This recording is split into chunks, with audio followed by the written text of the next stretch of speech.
Don Javier, aquí estamos, otra vez a la carga. Don Vicente, buenos días. Un placer, como siempre. El placer es mutuo, ya lo sabes. Ya hemos hablado indirectamente en algunos proyectos sobre cómo incide la luz, el sol, etcétera, ¿no? Pero hoy me gustaría, especializar la entrevista y tener una parte en la que nos puedas decir cómo puede influir la luz en la arquitectura. Pues la luz influye de manera trascendente en la arquitectura, pero no muchos arquitectos son capaces de controlar el efecto lumínico, ¿no? A lo mejor para pensar en luz, a mí se me ocurren dos ejemplos, ¿no? Uno de ellos sería Louis-Étienne Boullé. Boullé, ya en 1750, más o menos, decía que no era lo mismo casarse que ir a un entierro. Él diseñó edificios que, curiosamente, yo creo que no construyó ninguno, pero los diseños de edificios sí que han influido en los arquitectos y muchísimo, ¿no? Entonces diseñó edificios, él decía que para una boda, pues la luz que entrase en el edificio tenía que ser gloriosa y festiva, ¿no? Y para un entierro, pues triste, ¿no? Lógicamente, si damos la vuelta y en un entierro es luz festiva, pues queda como mal. Entonces, él pensaba que la arquitectura tenía que estar diseñada para esos momentos, ¿no? Y la manera en la que entrase la luz en la arquitectura, en una iglesia, tenía que ser adecuada para esos momentos, ¿no? Es una reflexión muy, muy interesante que a veces no la tenemos en cuenta. Hacemos un edificio y no somos conscientes de cómo entra la luz o cómo tamizan los espacios. Eso por una parte. Por otra parte, quizás tengamos que ir un poquito hacia atrás, ¿no? En vez de hablar de la luz, podemos hablar de dos características en las formas naturales que se aplican a la arquitectura también, que es lo estereotómico y lo tectónico. Ejemplo de lo estereotómico se asocia con una forma a la que se le hacen agujeros. Pongo por caso el Panteón de Roma. Es una forma más o menos cerrada, cilíndrica y esférica, que tiene un agujero en la parte de arriba y por ahí entra la luz de modo dramático. De tal manera que podemos decir que hay un espacio interior del Panteón de Roma y un espacio exterior. Y la luz está fuera, pero entra por un agujero y crea cierto drama. En eso los arquitectos japoneses Tadao Ando, por ejemplo, pues son expertos en crear dramatismo con la sombra, con la luz. Hay arquitectos españoles muy famosos que son fundamentalmente estereotómicos, es decir, que hacen agujeros en formas. Lo contrario es lo tectónico. Lo tectónico sería, por poner un ejemplo, la rueda de un carro. Varios radios que se organizan una estructura que es evidente. Tú miras la rueda del carro y ves que tiene radios. Yo citaría, por ejemplo, las estructuras a lo mejor de Calatrava, Santiago Calatrava, porque es más tectónico que estereotómico. ¿Cómo entra la luz en lo tectónico? Pues no hay un fuera y un dentro. La luz atraviesa el edificio. Tú ves que el edificio está iluminado, pero no hay ningún control de la luz. Si tú quieres hacer una arquitectura y crees que la luz es importante, el primer paso que puedes hacer es: ¿mi edificio debería ser una caja a la que le hago agujeros o debe ser una estructura evidente en la que la luz lo atraviesa? Porque ves que la luz entra de una manera muy distinta. Entonces, si tú te planteas y crees que tu edificio debe ser una caja cerrada, ya va implícita cómo va a entrar la luz de una manera más dramática. Si por el contrario, más dramático, más teatral, vamos a decirlo así. Si por el contrario crees que la luz no es importante y que debe atravesar y bañar todo el edificio, pues puedes recurrir a una estructura tectónica, es decir, una estructura donde es evidente y se ve como la estructura. Un balón, por ejemplo, de fútbol no se ve como es la estructura, la entiendes porque es aire a presión. Una nube no se ve como es la estructura, aunque son gotitas pegadas. Pero sí hay muchas partes, nuestros huesos, nuestro esqueleto evidentemente es tectónico, vemos cómo estamos hechos. Pues esa es la manera como tienes que enfrentarte a la luz, ¿no? Pensar para que se asocie, la luz no sea simplemente un añadido a la arquitectura, sino que esté asociada con la arquitectura de manera tectónica o estereotómica. ¿Cuál va a ser la mejor orientación para que tú saques la mayor productividad de luz a un edificio? Pues hay muchas teorías. Parece que lo más razonable es orientar los edificios hacia el sur, porque el sol está alto y lo que entra es la luz del sol, pero no entra el sol directamente, ¿no? Porque si entra el sol directamente, pues hace más calor. Por ejemplo, si tú tuvieras un edificio orientado hacia poniente, que nos pasa desgraciadamente a muchísimos porque no hay alternativas, ¿no? Entonces pues sabes que a partir de las 3, 4, 5 de la tarde te vas a achicharrar y no lo vas a poder parar el sol de ninguna manera porque el sol está bajito. Luego, orientar a poniente es malo, pero no se puede decir que sea malo 100%, porque si fuera en invierno no sería malo, sería muy bueno, porque el sol en invierno calentaría el interior. Lo suyo sería que el edificio estuviera hacia el sur, pero si el edificio está hacia el sur, vas a tener hacia el norte otras estancias. Por ejemplo, dicen que es bueno que las cocinas estén hacia el norte. La luz del norte siempre es estable, no cambia. La luz hacia el sur es limpia, es brillante, ¿no? Hacia la mañana la luz es más amarilla y hacia la tarde la luz es más roja.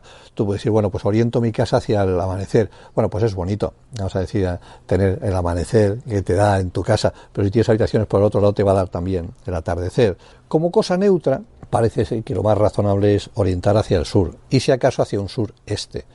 Cuanto más te gires hacia el oeste va mal. Yo muchos de los edificios que hago tengo en cuenta no ya la orientación, sino si es verano o es invierno.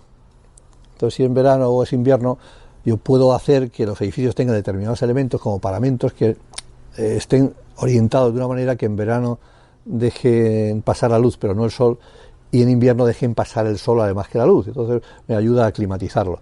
Esa es un poco la idea. O sea que la luz tiene como muchos parámetros para ser entendidos bien. Como decíamos antes, tectónico, estereotómico, drama, teatro. Ahora hablamos de orientación, bioclimáticamente, confort.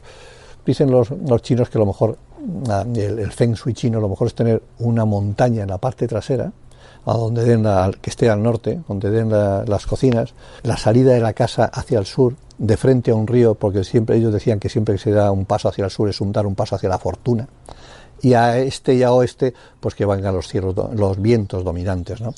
Que ahí estamos en otra parte, aparte de la luz también hay aire en movimiento, eso es otra historia. Pero bueno, ya hemos visto dos inputs de la luz. Hombre, además tiene una relación muy lógica cuando tú dices lo del sur, porque como todos sabemos el sol va de este a oeste. Sí. De tal manera que si, como tú dices, lo tienes un poco más caído y tienes todo el día sol, lo tienes de una manera mucho más equilibrada en tu parte frontal, pero no te incide directamente, ¿no? Y también depende cuántas veces vas a jugar al tenis a hoteles, por ejemplo. En los clubs no suele suceder.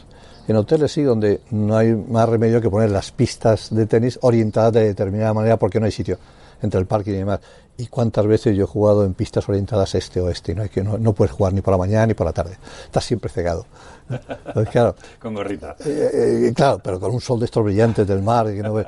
Total, que la luz tiene sus ventajas y sus inconvenientes. En cualquier caso, es un input muy importante a tenerlo en cuenta, porque como te he dicho al principio, es trascendente la luz en la arquitectura. Cuando hablábamos de estructuras, tú me hablabas de estructuras que habías hecho muy interesantes, en las que mezclabas cristal, o sea, como capas, mezclabas luego una estructura de esqueleto y luego ponías otra estructura de cristal, o sea, hacías como un sándwich. Sí. Volviendo a eso y ya no entrando tanto o utilizando la luz como un método de energía, ¿has pensado alguna vez en que una parte de esas estructuras de cristal pudiera ser placas solares y convertir un edificio en un foco de energía, además de protegerte de la luz? Sí, y no tiene por qué ser una fachada, pero es verdad que hoy en día pues hay muchos proyectos de investigación en esa línea, ¿no? A lo mejor no tienen que ser solo placas solares, pueden ser paneles para crear microalgas, y esas microalgas se comen el CO2 y generan unos productos que son muy útiles, y además son verdes y tamizan la luz, no se calientan tanto como un cristal normal. Es decir, que hay ahora mismo muchos proyectos de investigación en los cuales se están volviendo a las fachadas verdes. Pero también la parte que más se calienta es la cubierta de los edificios. Normalmente las cubiertas de los edificios las tenemos ahí para colocar máquinas de aire acondicionado y son como sitios feísimos porque nadie las ve. Bueno, nadie las ve salvo el que vive en un rascacielos por encima del nivel de ese edificio.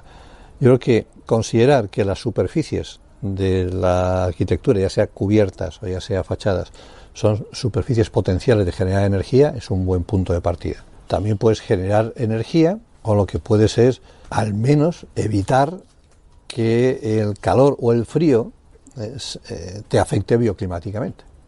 Es decir, que si tú no tienes en cuenta eso, tú solamente estás interesado en generar energía, pues dirías, hombre, pues un cristal te genera 500 vatios por metro cuadrado cuando le da el sol. Y si tú consideras que esa placa solar que has colocado ahí te va a producir energía, a lo mejor de una manera te la produce, pero por otra te va a obligar a climatizar más el interior, ¿eh? Porque seguramente la cantidad de sol que absorbe no está tamizada, y entonces tienes como que equilibrar, ¿no? No solamente es un problema de producir, sino de intentar gastar menos.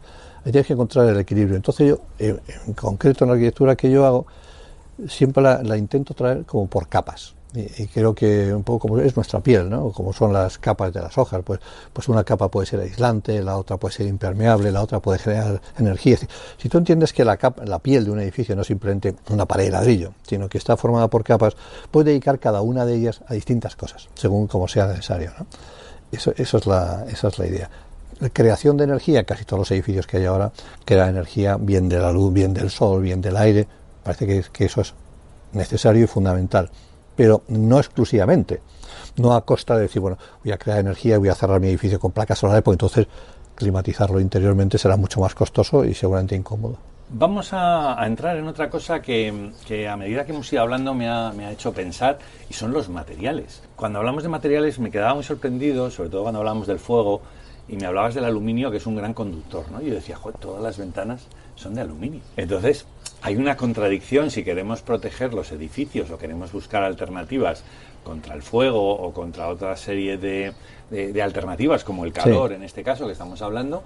Y dices, pues si le incide mucho el sol, también está transmitiendo el calor y lo está metiendo, sí, dentro de las casas, ¿no? Para hablar de materiales, ¿cómo han evolucionado los materiales?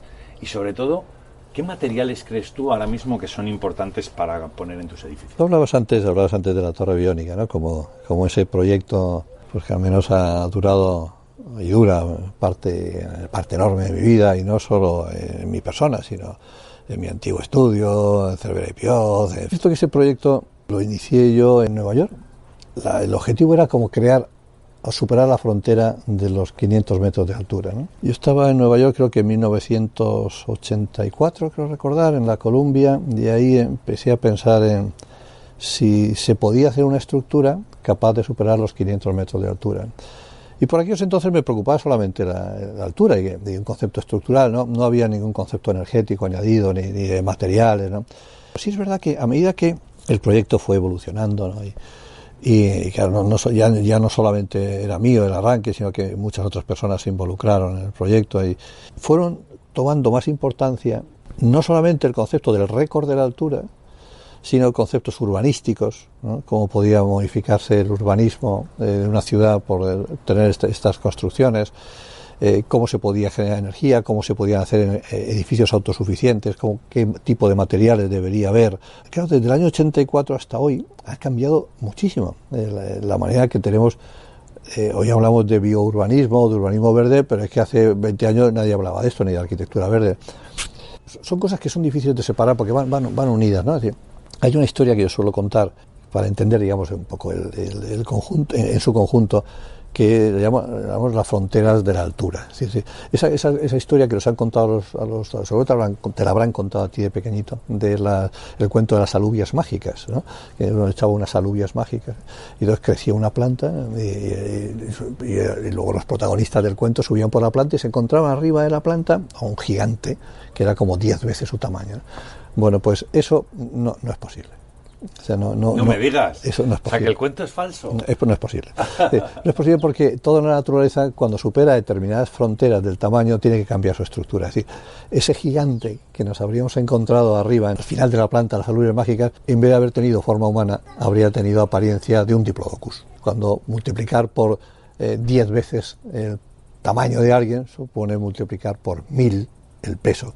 Eso quiere decir que el concepto estructural hubiera cambiado. Entonces, a medida que nosotros empezamos a desarrollar ese proyecto, fuimos conscientes también es cuando empezamos a pensar en la naturaleza, en cómo respondía la naturaleza, y la respuesta no solamente desde el punto de vista estructural, que en la naturaleza ves esos cambios de estructura. Ves una brizna de hierba y ves una palmera, y bueno, así de lejos las dos se parecen mucho, ¿no? Una cosa vertical, delicada, pero el concepto estructural que pone de pie una brizna de hierba es totalmente distinta que el que pone de pie una palmera, aunque a cierta distancia puedan hasta parecerse por las vertientes. Entonces fuimos aprendiendo que en la naturaleza prima el concepto de estructura sobre cualquier otra cosa. Pero por otra parte, a la naturaleza prima el concepto de materiales, pero no el concepto de materiales como lo hacemos los seres humanos, los arquitectos, ¿no? Decimos, esto es de hierro, esto es de madera, esto es de piedra, No.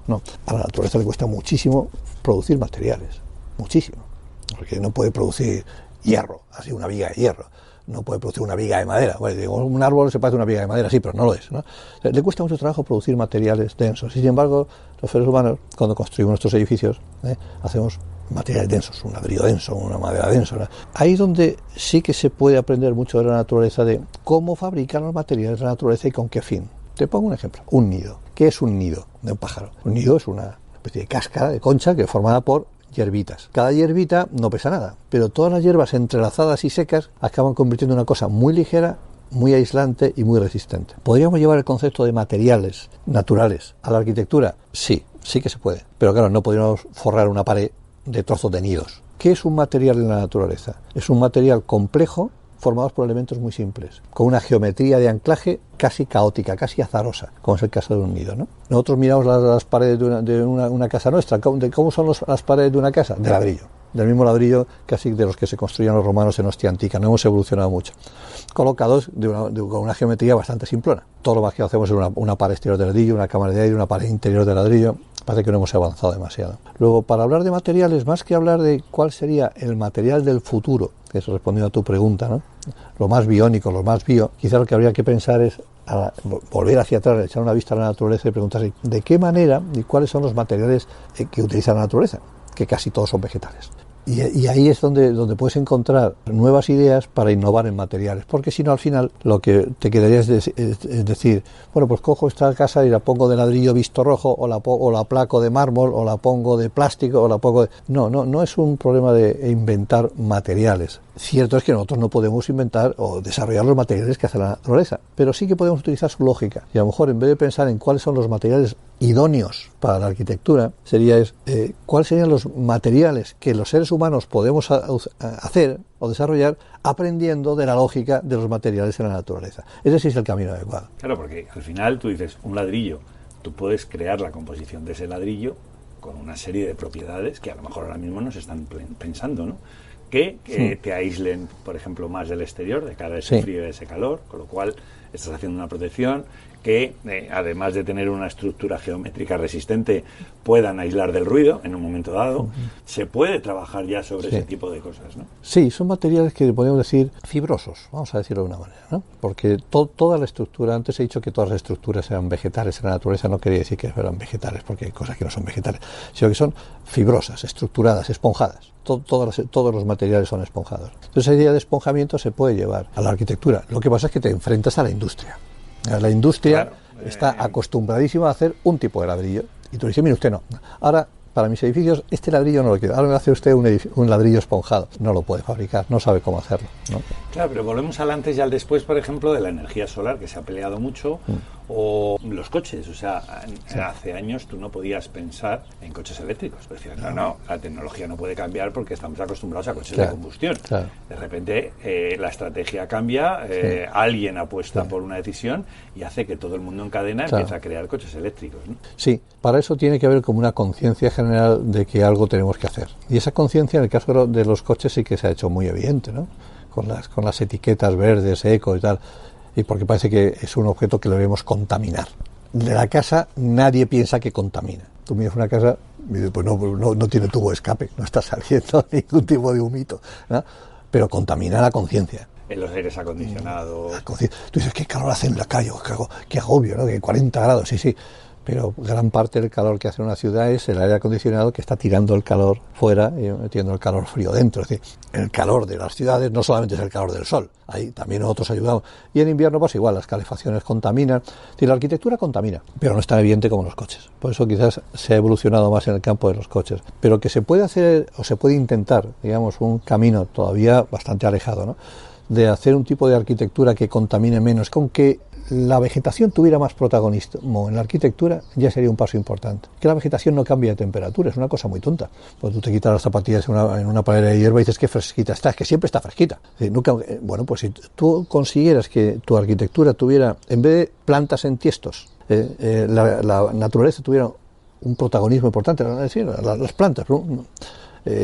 Tienes que cambiar un poquito la organización del edificio, ¿no?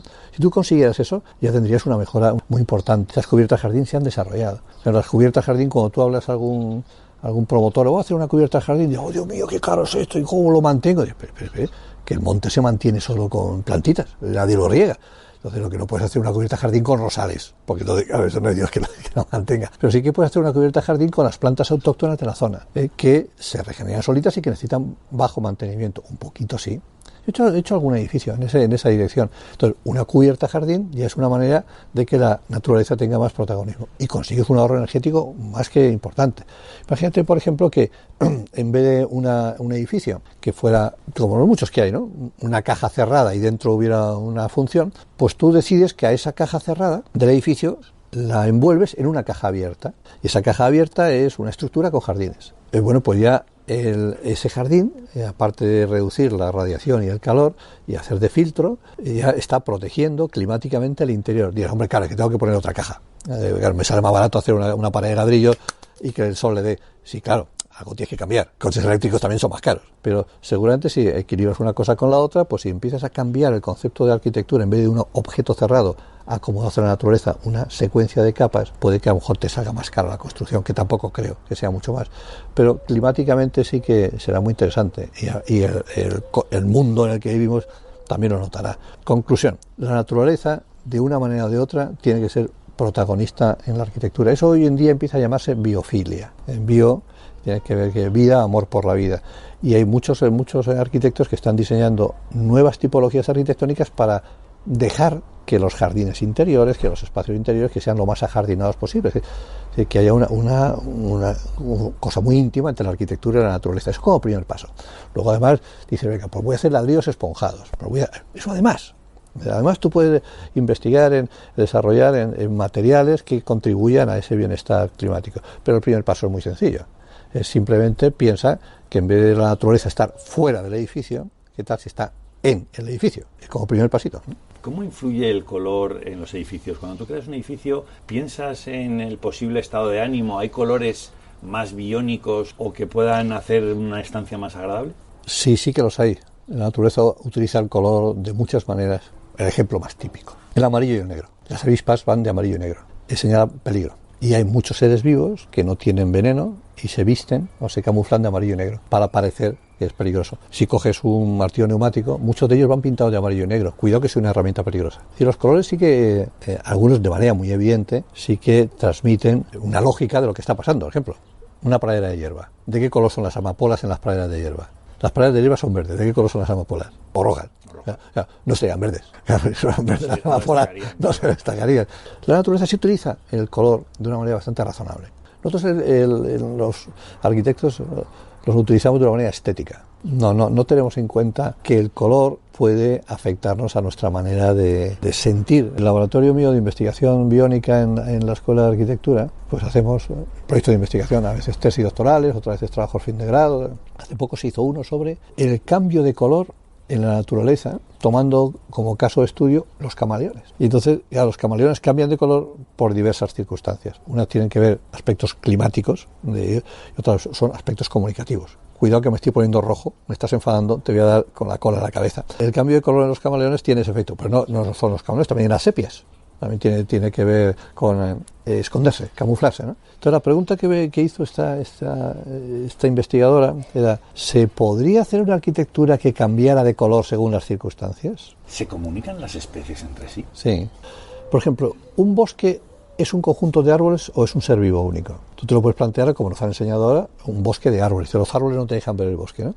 Y te imaginas el bosque con muchos arbolitos. Y dices, ¿cuántos árboles tiene este bosque? Plantéatelo de otra manera. Plantéate que el bosque es un organismo vivo que está formado por las raíces de los árboles. Ese es el organismo. La parte que sale del terreno es pues como fueran los brazos o los dedos, algo que sale, pero el organismo son las raíces. ¿Te lo planteas de esa manera? Pues en nuestro caso es como si dijéramos el organismo somos nosotros y el pelo son los árboles, o los dedos son los árboles, ¿no? Si te lo planteas de esa manera, la comunicación se da a través de todas las raíces. De eso se han hecho muchas experiencias. Por ejemplo, se dice que los elefantes son los que transforman el paisaje, pero lo transforman con cuidado. No es que se cargan el paisaje al animal, pues si se cargaran el paisaje al animal, se cargaría su modo de comer. Cuando un elefante o una jirafa se está merendando una acacia, las acacias, que todos los seres vivos tienen una raíz muy larga, se enganchan con otra acacia y a las acacias que están a 100 o 200 metros les está diciendo, me está comiendo aquí la jirafa. Y entonces a la acacia que está a 100 o 200 metros empieza a segregar una especie de juguito o de mal sabor. Entonces, cuando llega la jirafa ahí, esa no se la come porque sabe mal. También lo hacen de otras maneras. También hay animales, por ejemplo, pues, las acacias en concreto, de tipo de acacia y las hormigas, que conviven conjuntos, porque la hormiga hace el mismo efecto que el mal sabor. Es decir, cuando viene la jirafa a comerse cierta acacia, que la acacia sabe que está viendo la jirafa, las hormigas salen, entonces le molestan a la jirafa, entonces ya no se come esa. Esa manera de comunicarse y de interactuar entre las especies es muy común, es de lo más normal. Tú ves a un tiburón y es una rémora debajo. El tiburón no se come todo lo que se come, se le quedan cositas y se lo come la rémora. Entonces, esa relación no es porque hablen el mismo idioma, seguramente no hablan el mismo idioma, pero sí que tienen la misma finalidad, que es trascender, ¿no? Pero para eso tienes que ver la naturaleza no por sus elementos, sino por su conjunto, ¿no? Si tú te fijas en la naturaleza como un árbol y su copa, no estás viendo el elemento, ¿eh? ¿Cuál es el lenguaje de los árboles? Por eso sí que sabemos cuál es el lenguaje de los leones y cuál es el lenguaje de los monos. Ya hay mucha gente que lo ha investigado. ¿Cuál es el lenguaje de los elefantes cuando caminan? ¿Cuál es el de los leones? Para decirle a otro león, no te vengas por aquí, que esté en mi sitio. De eso ya se ha investigado mucho, ¿no? Pero lo que no se ha investigado es lo que ahora en los libros que salen ahora se llaman la inteligencia de las plantas. ¿Cómo se comunican las plantas? Porque al fin y al cabo vemos un león que hace o un elefante, ¿no? Pero las plantas no hacen ruido. ¿Cómo se comunican, no? Ya que estás hablando de las raíces, ¿qué es el mecanismo de cimentación suspendido de los árboles? Pues ese. Donde empecé a pensar el concepto estructural de la torre biónica, en las primeras análisis que hicimos, digamos que a un empuje de viento la torre se caía porque rompía la cimentación. Era tanto el empuje de viento que no había cimentación que aquello aguantara, ¿no? Normalmente la cimentación de los edificios son pilotes clavados en el suelo, miles de ellos, y sobre esos pilotes se coloca una cama de hormigón y sobre esa cama de hormigón se pone el edificio. Eso no era la solución para un edificio de 1.200 metros con el viento que eso tenía que soportar. Como todo biónico, mira la naturaleza y dice, ¿hay algo en la naturaleza que se parezca a esto? Pues sí, los árboles. Entonces, ¿los árboles cómo funcionan? En algunos casos, los pinos generan, algunos, no todos los pinos de roca, generan una raíz hacia abajo profunda. Suele ser una que es con la que se engancha la idea. Y luego tienen muchas raíces horizontales. Tú lo habrás visto a lo mejor después de una tormenta. El árbol se cae y deja como visto un cepellón que no es muy grande, es pequeñito, pero que es horizontal. Entonces, ¿por qué los árboles, sus raíces, su cimiento es horizontal? ¿Por qué la de los seres humanos, los arquitectos, es vertical? Esa es la primera pregunta que uno se hace, ¿no? ¿Por qué es horizontal? Pues muy lógico. Primero, por lo que decía antes de la comunicación entre las especies. Y segundo, porque hacia abajo cuesta mucho trabajo profundizar. Es más lógico hacia los costados. Y siendo hacia los costados, claro, tienes menos sujeción, estás como flotando de alguna manera, ¿no? Porque es como si fuera un nido horizontal y en el centro del nido tú tienes colocada el rascacielo, estás como flotando, ¿no? Cuando empezamos a pensar en ese nuevo concepto en la torre biónica, la idea de una cimentación que simulara a los árboles horizontal, pensando algo parecido como una rueda de bicicleta. Imagínate una rueda de bicicleta de estas de las que está en el suelo, tienes la goma negra alrededor y todos los radios en el centro, ¿no? Y esa rueda de bicicleta de 500 metros, fíjate qué bicicleta más grande. Y luego pones otra más pequeña de 350, otra de 300, y creas como un cono de ruedas de bicicleta. Y en el centro de ese cono pones el edificio. Eso es el mecanismo de cimentación flotante. Muchas barras horizontales que, claro, nosotros no hacemos árboles, hacemos edificios, que para el contacto con el terreno tienen como esa especie de goma. Y eso es lo que le hace absorber los movimientos del terreno. Eso Eiffel ya había inventado algo parecido en la Torre Eiffel, ¿no? Por eso es un mecanismo de cimentación flotante. Entendemos que los árboles flotan, entre comillas, flotan sobre un nido de raíces. No se anclan con pilares gordos hacia la profundidad. Pero eso en arquitectura tenemos un problema. Y es que nosotros tenemos parcelas de las que no podemos salir ni invadir al vecino. Los árboles no tienen ese problema. ¿Que se les extienden las raíces? Pues ya se entenderá. Ya otra raíz de otro árbol se entenderá. No tienen límites en las parcelas, ¿no? Y no solo las raíces entre sí. Hay microorganismos que viven de eso, de ese entrelazamiento, que son los que les permite a esos microorganismos hongos vivir. Es decir, que al final, en un edificio, en una ciudad, mi parcela de 50 por 50 no puedo comunicarme con el vecino, pues no tengo más remedio que ir hacia abajo. Pero eso sería otro problema a resolver. En la naturaleza ese problema no existe porque todo está implicado, todo está tramado, ¿no? Lo que le pasa a una especie le pasa a otra. Nosotros los arquitectos quizás es una cosa que deberíamos resolver. A lo mejor el urbanismo de parcelas y casas debería empezar a desaparecer. Pero claro, ese es el que nos dio el urbanismo de parcelas y casas, nos ha permitido 2 siglos de que las megaciudades crezcan salvajemente y sobre todo ha favorecido la economía, el control económico, pero puede que no sea el más adecuado, el urbanismo decimonónico de parcelas y casas, a pesar de todos los beneficios que ha dado. Puede que quizás haya que pensar el urbanismo de una manera más natural. Empezar la cooperativa, ¿no? Al final que las estructuras de un edificio y de otro o de casas se unan y busquen una... Sí, porque es que está pasando cosas que pasan muy a menudo, ¿no?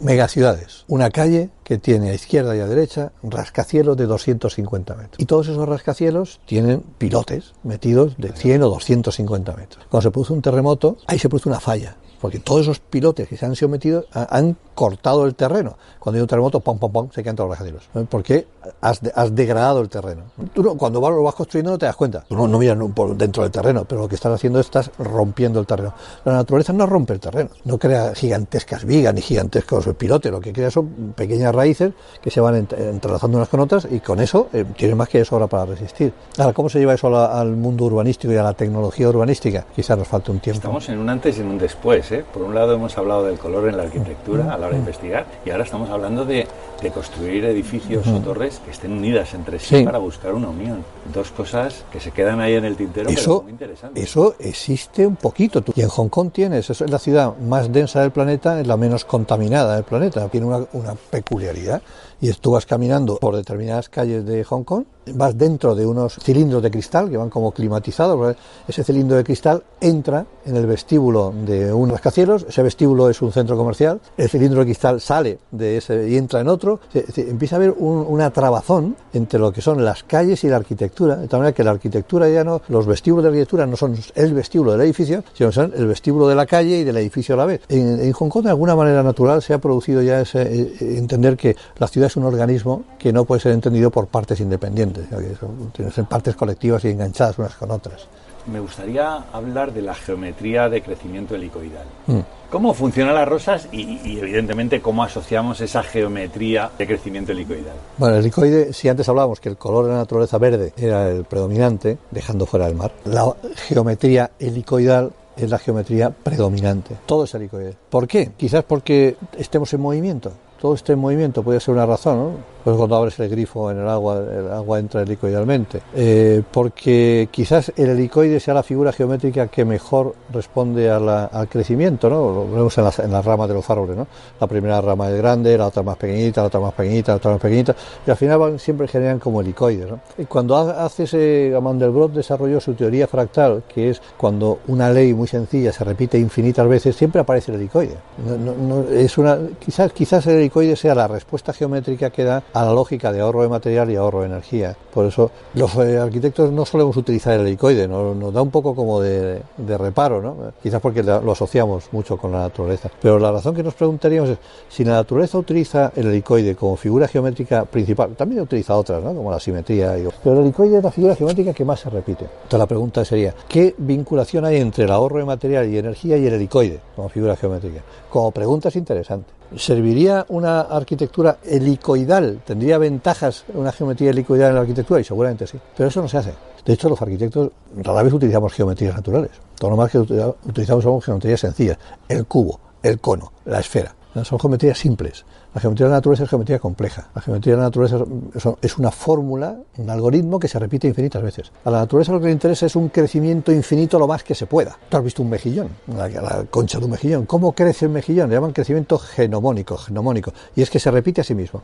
Una vez encima, otra capa encima, otra capa encima, se repite, cada vez más grande la capa, ¿no? Y se va como torciendo en el helicoide. Entonces, ese repetirse a sí mismo por capas uno encima de otro con una figura helicoidal es una de las geometrías más evidentes en la naturaleza. Una mayoría de flores tienen un problema y es que pierden agua. Las rosas tienen un problema grande con eso. Las flores, por la noche, tienden a cerrarse y por el día tienden a abrirse. Para que lo puedan hacer eso, esa disposición de pétalos sí que les permite cerrarse y envolverse una dentro de otra. Por ejemplo, las flores o el armadillo. El armadillo es lo mismo, tiene una serie de capas que cuando da un golpe y tiene que rodar, se envuelve. El envolverse una sobre otra, la geometría helicoidal lo permite más que si fuera una caja de cuadrado que entonces tendrías que cerrar las tapas.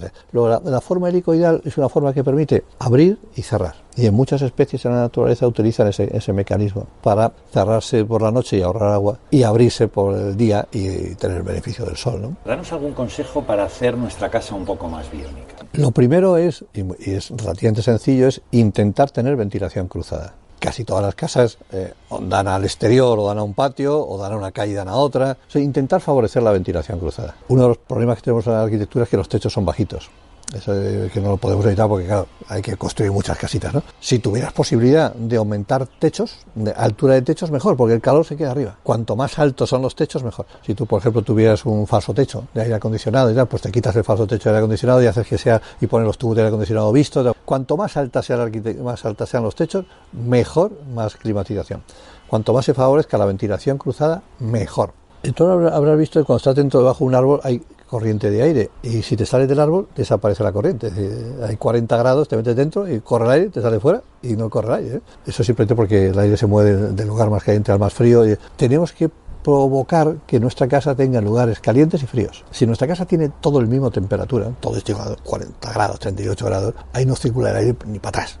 Hay que conseguir que tenga zonas umbrías y zonas cálidas para que haya esa diferencia. ¿Cómo se consigue eso? Bueno, por lo que hacían muchas veces las abuelas, ¿no? Nuestras abuelas colocaban como esteras, ¿no? Eran como persianas, ¿no? Que se colocaban sobre los balcones, ¿no? Para provocar una zona umbría, intentar buscar que haya zonas umbrías y zonas cálidas, y con esa manera se produce la circulación de aire. Y luego la vegetación. Si dentro de la casa hay calor, pero fuera de la casa hay fresco porque tienes vegetación, eso ayuda, ¿no? Entonces esas serían las cosas sencillas: los techos los más altos que puedas, la vegetación toda la que puedas y la ventilación cruzada. Esos serían los ejemplos la manera más simple que puedas, sin hacer grandes cosas. Imagínate que en el interior de una casa tú dedicarás una zona a poner un jardín interior, no una planta en la cocina, no. Voy a coger un trozo de mi salón y voy a poner un jardín interior, y ese trozo del salón lo voy a llenar de plantas, pero para que sea frondoso. Redundaría en lo que hemos dicho antes: zonas de distinta temperatura, ¿no? Las plantas siempre mantienen la misma temperatura, por lo tanto tendrías una zona que estaría más fresquita que unas zonas exteriores, ¿no? No es una cuestión de qué plantas pones, sino de qué número de plantas pones para crear una zona jardinada, no simplemente colocar un geranio en una cocina porque nos guste. No, es otra historia. Eso es como estética, queda bonito. Terminamos nuestro diccionario. Zeitgeist. Zeitgeist yo creo que es la peor de todas. Vaya, por Dios. Es una expresión alemana que puede querer decir lo que es y lo que no puede ser. Es una expresión que se puso de moda con la arquitectura deconstructiva. Dices, yo tengo un plato blanco de loza, ¿no? Y lo tiro al suelo y se me queda roto, un trocito de plato de loza. Y ahora cojo esos trocitos de plato y los puedo pegar para reconstruir el plato. Más o menos quedaría. O los puedo pegar de cualquier manera, aunque no salga el plato. Entonces lo que me sale es un plato, que ya no le puedo llamar plato, hecho con trozos de loza pegados de la manera, con lo cual no me sirve para plato. Sería como un plato deconstructivo. Voy a querer decir eso, lo que es y lo que no puede ser. Es decir, si tú no pegas los trozos de plato de la misma manera, no tienes un plato. Si eso lo llamas plato deconstructivo, le está mal llamado, ¿no? Entonces el Zeitgeist era como aquellas formas que tú conseguías, que seguían manteniendo el mismo nombre de la forma, pero ya no servía para eso, ¿no? A las construcciones en la arquitectura deconstructiva se llamaba como folies, porque no servían para nada, eran como locuras. Pero sin embargo tú reconocías los objetos con los que estaba hecho esa folie, de dónde habían salido y cómo los habían fracturado y cómo se habían hecho, ¿no? Es una de las palabras más difíciles de entender, que es el Zeitgeist, ¿eh? Es lo que es o lo que ha sido o lo que quiere ser, pero lo que no puede ser. Dentro de esa locura deconstructiva de la negación del nihilismo, ¿no? De definir las cosas por lo que no son y por lo que son, ¿no? O el psicoanálisis, como decían, como la locura, o el psicoanálisis como método de proyectar, ese Zeitgeist era su lógica, ¿no? Pero puede ser de las palabras más complejas que yo pueda entender para llevarlo a la arquitectura, ¿no? Aquello que por más que uno se empeñe nunca que pueda ser, por mucho que le pongan nombres bonitos, ¿no? Me recuerda mucho a un diccionario que escribió José Luis Coll, que era de palabras que había inventado, ¿no? Palabras que pues decía, recuerdo alguna muy divertida, dice ningüino, exclamación del cazador de pingüinos cuando va y no ve ni uno, dice no hay ningüino. Pues había una palabra, el término del diccionario que ponía zurzulludo. Él decía, no significa absolutamente nada. Pues Zeitgeist es una palabra que se ha utilizado mucho, pero que para mí se parece a zurzulludo, ¿no? Es muy difícil de explicar lo inexplicable. Javier, muchísimas gracias. Gracias la verdad es que ha sido un verdadero placer intenso. Y nada, vamos complicando cada vez más las cosas. Creo que tenemos aquí un largo camino y estamos abriendo una senda. Sin duda. Muchas gracias, Vicente, por tu esfuerzo. Hasta la próxima.